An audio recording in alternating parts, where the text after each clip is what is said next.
Do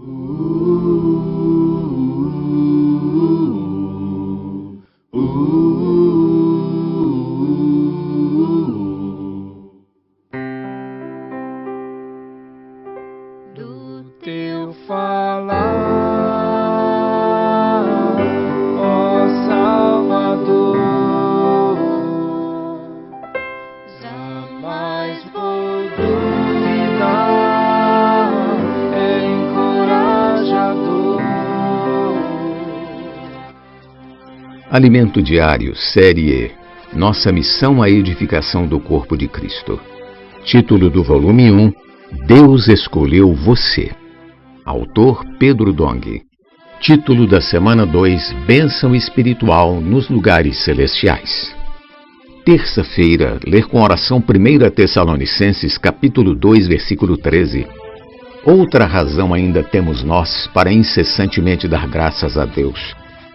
É que, tendo vós recebido a palavra que de nós ouvistes, que é de Deus, acolhestes não como palavra de homens, e sim como em verdade é a palavra de Deus, a qual com efeito está operando eficazmente em vós, os que credes. O pano de fundo da Epístola aos Efésios. Hoje falaremos um pouco a respeito do pano de fundo do livro de Efésios. Éfeso foi a cidade mais importante do oeste da Ásia Menor, atualmente Turquia.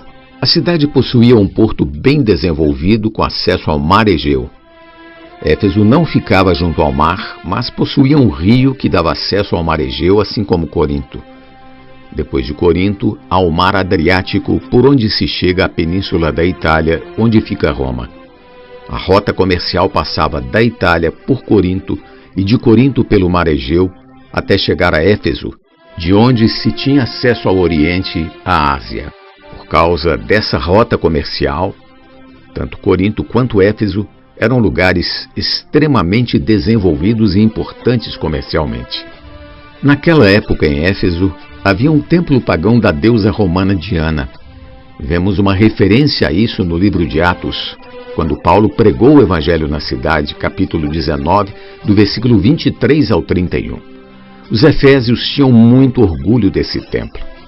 Ainda hoje encontramos ruínas dele, que, salvo engano, levou cerca de 200 anos para ser terminado. Por causa do grande potencial da cidade, Paulo montou ali um centro avançado de evangelização e missões, como o CEAP. Sua intenção era preparar missionários e enviá-los em missões para toda a Ásia. As 7 igrejas da Ásia, mencionadas em Apocalipse capítulos 2 e 3, foram levantadas graças a esse centro. Para consolidar o trabalho de evangelização e missões, Paulo permaneceu 3 anos em Éfeso. Já em Corinto, o apóstolo encontrou o casal Priscila e Áquila. Ele chegou a Corinto sozinho, por isso teve de trabalhar para se sustentar. Paulo trabalhava fazendo tendas, mesmo ofício desse casal.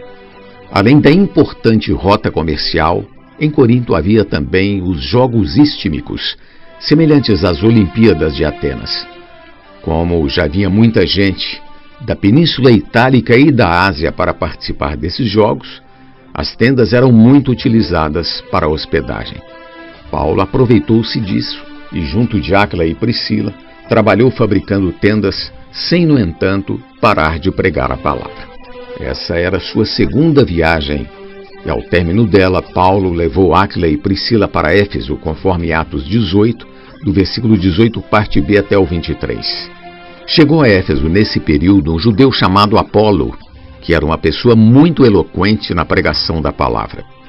Vemos mais tarde que sua ida a Corinto acabou gerando problemas na igreja, pois distraiu os irmãos dos ensinamentos de Paulo, que era o canal usado por Deus para revelar seu plano às igrejas. Naquela época, as igrejas não tinham clareza de que Deus falava por meio de Paulo, e muitas vezes se distraíam com outro falar e até outro evangelho. Por causa disso, muito do que Paulo falou não teve o efeito desejado. Hoje, graças ao Senhor, temos uma visão privilegiada.